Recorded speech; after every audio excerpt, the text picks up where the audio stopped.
Donc, équipe M6, le cas de marketing universitaire. Je vous lirai les instructions du cas pour ensuite laisser les juges se présenter. Donc, vous disposez de 15 à 20 minutes afin de présenter votre solution au juge. Le temps s'écoule à partir du moment où un membre de l'équipe commence à parler. Je vais vous montrer le temps restant à l'aide d'un carton de 10, 5, 3 minutes et 1 minute et 30 secondes. Et 10 dernières secondes seront à l'aide de mes mains. Si l'un des membres de votre équipe continue à parler à la fin du décompte, je vais signifier d'arrêter. Si vous faites moins de 15 minutes, il y aura aussi une pénalité d'1 point par 30 secondes manquantes. Les juges bénéficieront ensuite d'une période de questions de 5 minutes où ils pourront vous demander des éclaircissements. Lors de la période de questions, je vous arrêterai après 5 minutes. Donc, les juges. Marie Adam, je suis chef de projet vente et commandite chez Vidéotron. Moi, c'est Jonathan. En fait, je suis ambassadeur étudiant, j'étudie à la FSA ici, puis je travaille en tant qu'agent de vente chez Vidéotron. Mathieu Despatie, je suis directeur principal marketing, stratégie client et marketing relationnel pour Vidéotron. Donc, bonjour à tous, ça me fait plaisir d'être là aujourd'hui. Donc, Anthony, Samuel et moi, aujourd'hui, on va vous parler de certaines problématiques à laquelle Vidéotron fait face dans la société aujourd'hui. Puis, on va pouvoir poser, bien sûr, des solutions innovantes à la hauteur de la compagnie. Donc, la ligne conductrice vraiment de présentation aujourd'hui, ça va être se différencier pour innover. Donc, c'est réellement ça qu'on va essayer de faire en vous proposant nos solutions d'aujourd'hui. Donc, tout d'abord, la première problématique, c'est que le marché est saturé. Donc, on sait tous que le marché des télécommunications, c'est un marché qui est très saturé, très concurrentiel. On a de la misère à diversifier notre offre, étant donné que l'offre est souvent semblable d'une compagnie à l'autre. Donc, puis, une autre problématique, c'est de rejoindre une clientèle qui est peut-être plus difficile, plus touchée à rejoindre. Donc, la clientèle multiethnique, qui est de plus en plus grandissante, notamment à Montréal, qui est un grand marché pour Vidéotron. Puis, les jeunes aussi, entre 18 et 34 ans. Le réseau de distribution aussi de Vidéotron n'est peut-être pas réellement adapté aux réalités de la société d'aujourd'hui, comparativement à peut-être ceux de la concurrence qui sont dans les magasins grande surface, etc. Donc, peut-être au niveau du réseau de distribution, ce serait de l'adapter, de faire des choses différentes. On va vous en parler un petit peu plus tard dans la présentation. Aussi la diversification des forfaits offerts, donc d'offrir une offre plus diversifiée afin de répondre vraiment aux besoins spécifiques de chacun de nos types de clients. Puis, un segment de la clientèle qui est les foyers. Donc, en fait, présentement, Vidéotron, c'est vraiment les clients par rapport aux foyers. Donc, c'est par ça qu'ils font leur segmentation. Puis, on trouve que c'est peut-être pas réellement adapté aux besoins de la société d'aujourd'hui. Donc, c'est vraiment ça qu'on va essayer de faire. On va essayer de faire passer Vidéotron, qui est plutôt traditionnel dans ses pratiques, qui est vraiment une compagnie québécoise, qui met de l'avant ses origines québécoises, dans des pratiques plus traditionnelles, et de transformer ça en innovation, puis de faire vraiment une révolution du marché des télécommunications au Québec. Parfait. Alors, les solutions qu'on a élaborées au cours de notre période de délibération, c'était vraiment améliorer le réseau de distribution qui est en place maintenant. On a vu certaines failles dans le réseau de distribution et on aimerait vous proposer des choses pour l'améliorer. Également, on s'est inspiré un petit peu de l'Europe avec une sorte de téléphonie mobile qu'on appelle On The Go. On a également amené une nouvelle sorte de télévision qui s'appelle Select TV, on va en parler un petit peu plus tard. Et également, on trouve qu'il faudrait peut-être un petit peu plus personnaliser l'offre pour atteindre plus notre clientèle cible. Alors, le réseau de distribution. On regarde, il y a 158 points de réseau de distribution, 58 magasins Vidéotron au Québec en ce moment. On en a soustrait 90 ici pour en donner 68 points de vente parce qu'on trouve que les 90 magasins qui sont associés avec le Superclub Vidéotron, pour le futur, ça ne donne pas l'image vraiment. Ça donne une image qui est un petit peu plus du passé. On ne pense pas que pour le futur, les Superclubs Vidéotron, c'est quelque chose du futur. Donc, c'est comme si les gens associaient ça. C'est comme si on avait un petit peu plus de difficultés à venir chercher la clientèle qu'on veut en s'associant au Superclub Vidéotron. Comparé à Bell, comparativement à Bell, qui a 217 magasins partout au Québec, on a moins d'exposition comparé à Bell. On trouve que ça, c'est pas adapté au marché de masse. Ce que Vidéotron va aller chercher dans le fond. Vidéotron est présent à 90% du territoire du Québec, donc on cherche un marché de masse.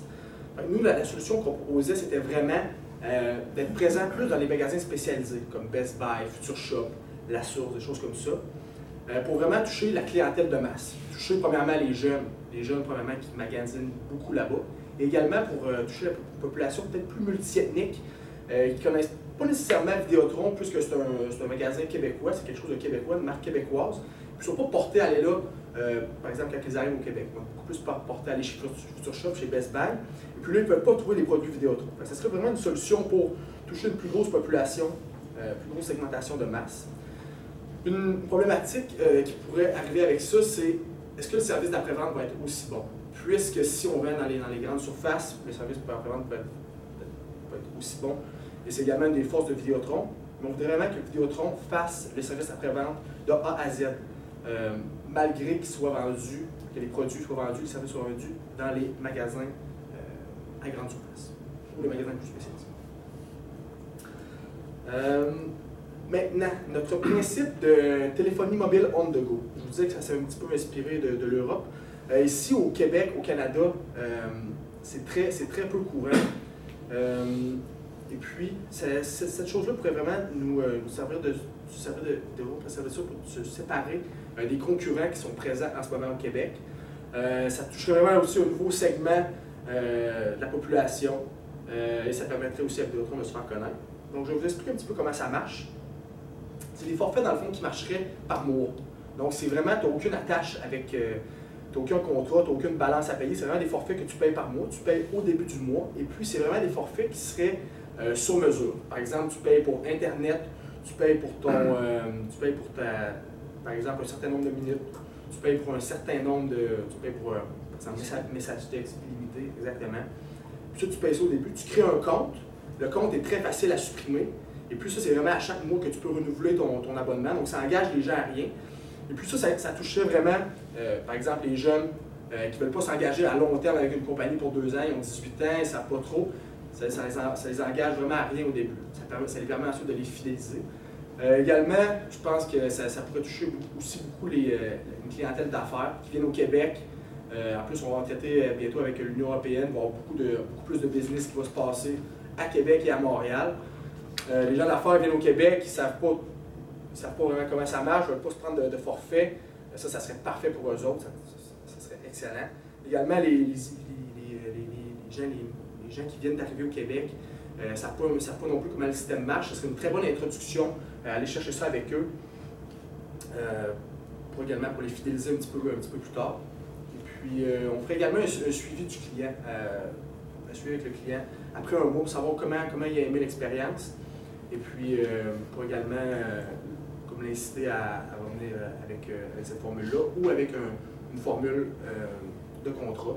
Puis ça, dans le fond, comment on se positionnait, ça serait peut-être un petit peu plus cher que si on prenait mois par mois avec un contrat. Sauf que ça serait vraiment fait pour les besoins du client.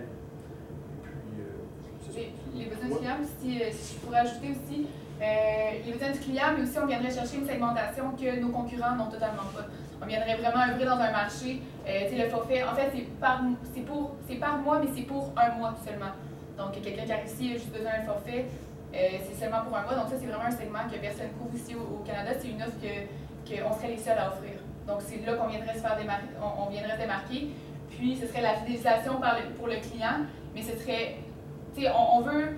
Notre objectif en faisant ça, ce serait ridicule de dire que ce serait fidéliser le client, étant donné qu'en fidélisant, tu ne fidélises pas le client en lui offrant seulement un mois, mais c'est en faisant un suivi adéquat. Puis aussi, même si les gens vont rester un mois ici et qu'ils l'utilisent, bon, ben, ces gens-là vont en parler. Ils vont dire, au lieu de dire j'ai pris un téléphone à la carte, étant donné que je suis juste ici quelques semaines, j'ai pris le forfait on the go de Vidéotron.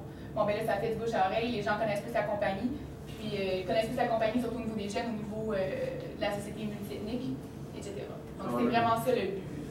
Un forfait qui permet de tester les différents forfaits que Vidéotron offre pour quelqu'un qui ne connaît vraiment pas le marché, qui vient tout juste d'arriver. Par exemple, on parlait de la population multiethnique, elle vient s'établir à Québec, elle n'a aucune idée de comment le marché fonctionne. Ben, ça n'engage absolument rien, on paye un mois, puis ensuite de ça, on pourra voir par la suite. Elle a déjà son compte de créé, donc c'est facile pour les gens de Vidéotron de recontacter cette personne-là pour vérifier avez-vous été satisfait du service. Maintenant, on voit que vous prévoyez rester pour plusieurs mois. Bien, vous voyez, on a déjà des forfaits qui pourraient être adaptables à vos besoins. On va poursuivre un petit peu pour le Select TV. En fait, c'est vraiment une alternative là, au système qui est déjà en place, qu'on appelle illico chez Vidéotron. Le but étant vraiment de regagner les parts de marché qui ont été perdus là, dans les clubs Vidéotron depuis les dernières années, principalement dû à cause de l'apparition de Netflix et aussi tous les torrents qu'on peut trouver sur Internet. De plus en plus, les gens ne veulent pas se déplacer. L'apparition d'Illico, c'est une très belle alternative pour contrer un petit peu le déclin des clubs Vidéotron. Mais par contre, on pense qu'on serait capable d'offrir encore plus, comme Netflix, mais ils vont offrir vraiment une gamme qui est très diversifiée de films. Nous, ce qu'on voudrait, c'est vraiment aller rejoindre une population qui va être jeune, une population aussi de la communauté internationale, en offrant pas seulement des films en anglais, comme va faire Netflix ou d'autres plateformes, mais vraiment d'offrir un ensemble de films qui étaient déjà desservis par les clubs Vidéotron, donc toutes les séries et films québécois, donc on peut retrouver en français, autant en anglais aussi. Puis on voudrait aller toucher vraiment le côté plus international, la population multiethnique de Montréal. Vraiment, c'est quand même important. Oui, c'est une compagnie québécoise. Vidéotron a vraiment l'esprit de tradition au Québec. Par contre, si on veut fidéliser les gens, il faut quand même être reconnaissant envers leur culture et tradition, puis faire un petit clin d'œil vraiment là, à leurs origines. Donc, ça serait quoi d'offrir des séries internationales pour certaines populations à Montréal, par exemple. Donc, c'est vraiment une alternative à la télé. De plus en plus, les jeunes ne veulent pas être accrochés avec un contrat de télé pour regarder les chaînes courantes. Ils veulent vraiment ils veulent arriver sur leur ordinateur, sur leur télé, peu importe. Ils veulent vraiment regarder, décider quand est-ce qu'ils commencent à regarder une émission, une série, puis décider aussi quand est-ce qu'ils vont la terminer. Pas vraiment être contraint par un horaire là, défini qu'offre la télé traditionnelle, finalement. Puis c'est ça, en fait, on parlait beaucoup. Donc, ça peut être un abonnement mensuel comme annuel. Vraiment, c'est quelque chose qui peut être très variable. On veut vraiment offrir aux jeunes quelque chose qui est vraiment flexible. Ensuite, bien important aussi, je parlais que ça pourrait être disponible sur Internet.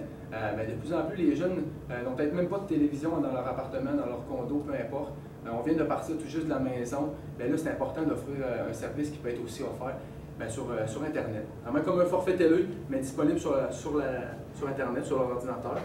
Puis vraiment avec une vision d'orientation sur le monde, comme j'en ai parlé, là, série télé internationale et j'en passe. Puis on pourrait s'attendre, par exemple, un prix qui est concurrentiel à Netflix, par exemple un 10$ par mois, vraiment là, qui va pouvoir aller toucher les gens qui sont déjà habitués à ce genre de service. Ensuite, on parle beaucoup d'offres personnalisées. C'est vraiment le nerf de la guerre présentement, de vraiment se concentrer sur les réalités des gens. On parlait beaucoup que Vidéotron est axé sur les foyers, de voir le foyer comme étant un seul individu. Mais de plus en plus, les gens qui sont friands de la technologie, des nouvelles offres sur un marché, ils commencent à partir justement en appartement, ils commencent à s'éloigner en région pour le travail, etc. Donc, ça devient plus dur de rejoindre ces gens-là en se concentrant seulement sur le nid familial. Ils veulent avoir une offre qui est personnalisée à eux. Ils ne veulent pas nécessairement être attachés au contrat de téléphonie résidentielle de leurs parents, ces choses-là. Donc, c'est pour ça qu'on veut détacher les gens du foyer, puis aller cibler vraiment l'étudiant, l'individu, le travailleur, peu importe qui il est, mais aller le cibler seulement avec lui, en lui offrant des forfaits adaptés à ses besoins. Souvent, on va entendre parler là, des forfaits duo, les forfaits trio, ces choses-là. Mais si un étudiant a seulement besoin de la téléphonie mobile, pourquoi il devrait être obligé tout le temps de s'abonner à Internet, ces choses-là, pour que ça soit moins cher? Je vous dirais qu'il y a beaucoup d'étudiants qui vont y repenser à 2 fois avant d'être obligés d'acheter le forfait trio, puisque justement, ça revient quand même cher, puis on a tout le temps l'impression quand même de payer pour le service, même si on dit que ça revient moins cher ou qui est inclus dans notre premier service qu'on veut. Puis fragmenter les services justement pour enlever un petit peu l'image du foyer là, qui peut être un petit peu trop traditionnel, je vous dirais. Puis j'ajouterais aussi à la personnalité,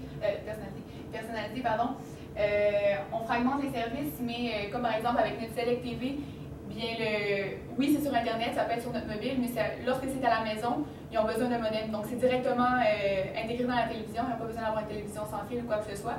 Donc, c'est directement dans le modem.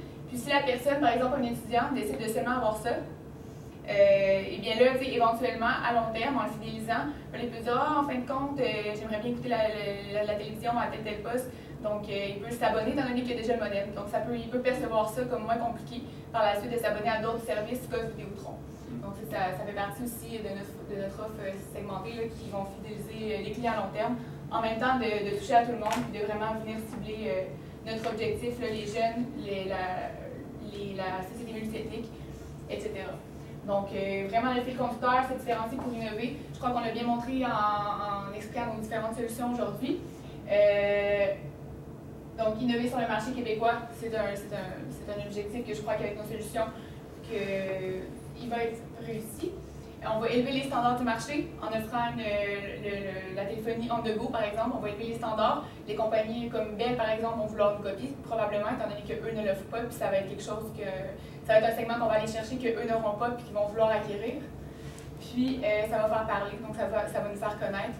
Puis Vidéotron, bien, ça va être une compagnie de plus en plus populaire, puis non seulement par les Québécois qui adorent, puis qui vénèrent cette compagnie-là, étant donné que c'est une compagnie québécoise qui a réussi, mais ça va être tout le monde qui va vouloir être abonné à Vidéotron. Je peux même rajouter un petit peu à ce niveau-là.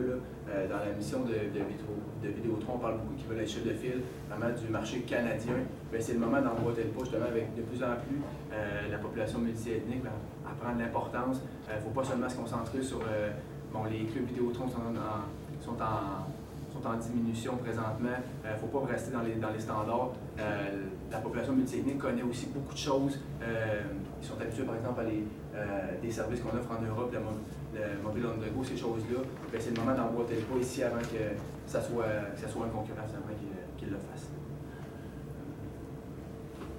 Donc, merci beaucoup. Merci. C'est les solutions qu'on avait à vous proposer aujourd'hui. J'ai une question. Oui. Demain matin, qu'est-ce qu'on fait? En fait, on commence à monter le plan de communication, pour promouvoir ces choses-là, mais je pense que pour promouvoir ces solutions-là, tout d'abord, il faut faire des recherches. Comme par exemple, le Select TV. On dit qu'on va offrir des services, des séries internationales. Des séries internationales, c'est quoi? On va aller regarder c'est quoi les ethnies qu'on a à Montréal, par exemple. Il y a beaucoup de Brésiliens, il y a beaucoup de Français. Eh bien, on va aller voir les séries, par exemple, qui sont populaires en France. On va les amener sur notre plateforme. Des choses comme ça, des recherches comme ça qui vont également pour le téléphone Pay on the go, c'est également d'aller voir les compagnies en Europe qui le font déjà, s'informer un petit peu de comment ils font. C'est des modèles qui ont déjà été utilisés ailleurs, qui ont déjà fait ailleurs, mais qui ne sont pas faits au Québec. Donc, c'est une innovation vraiment qui est au Québec.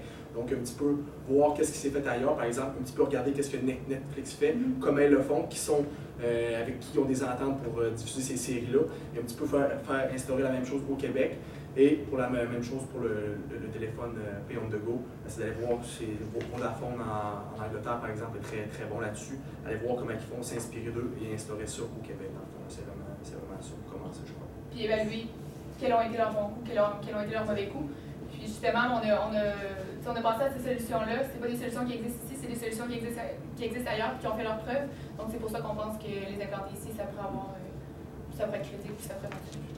Je rajouterais même aussi de se regarder vraiment là, dans une perspective venant de l'extérieur, justement jusqu'à quel point on est prêt à rester une entité comme on est, où on est prêt vraiment à s'extérioriser sur le monde puis à offrir quelque chose qui va être différent. Vous avez parlé au début là, des problématiques de réseau de distribution. Oui. Je suis juste curieux un peu de vous entendre sur... C'est vrai, je veux dire, on ne se met pas la tête dans le sable. Les locations de DVD sont en... Quoique mes enfants aiment bien y aller. Mais bon, c'est pour les jouets plus, puis pour le popcorn que pour le film. Ceci dit, ça demeure une façon assez le fun ou adéquate de rejoindre le marché de proximité.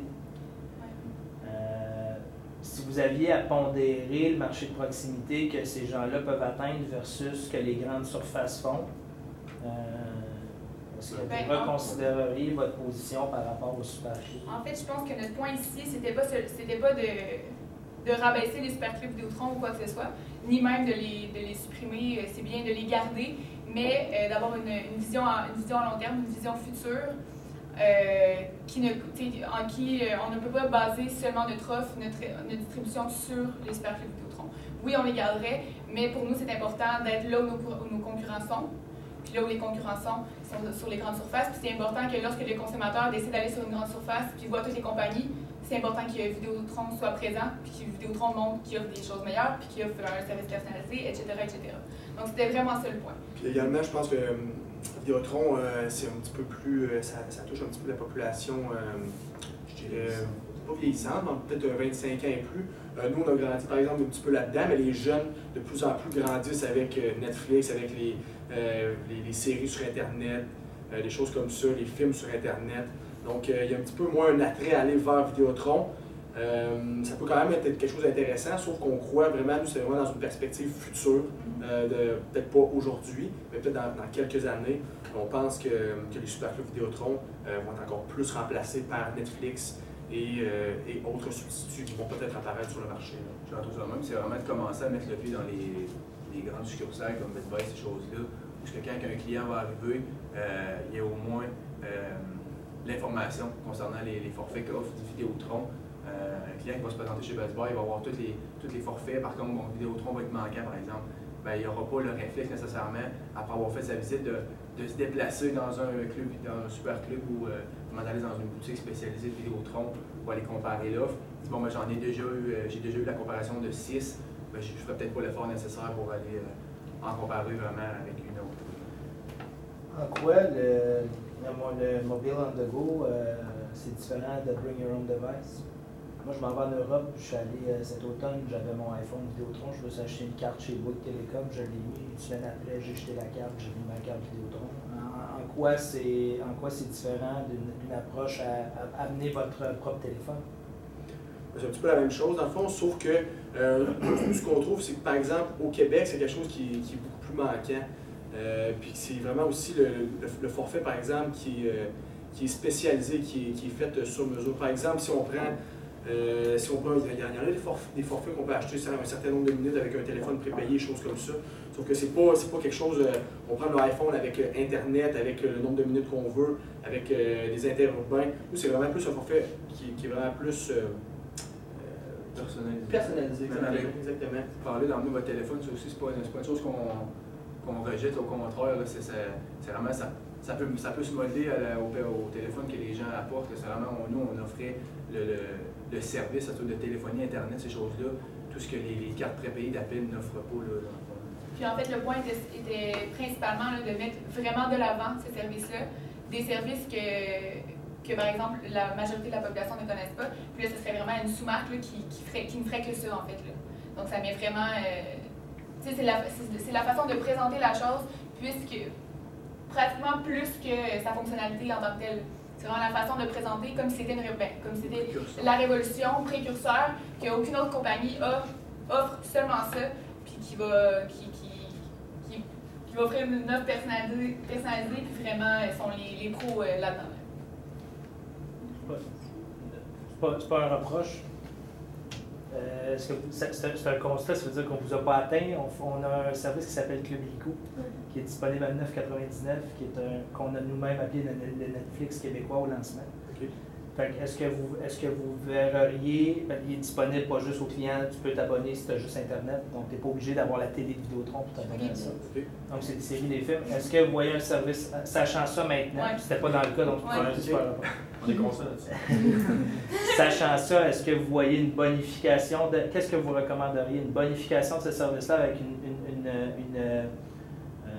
une approche internationale ou un service à part pour avoir un brand à part? Ça serait quoi? C'est sûr que je pense que complémentaire, ça serait très bon. Là, sachant ça, dans le fond, complémentaire, ça serait très bon.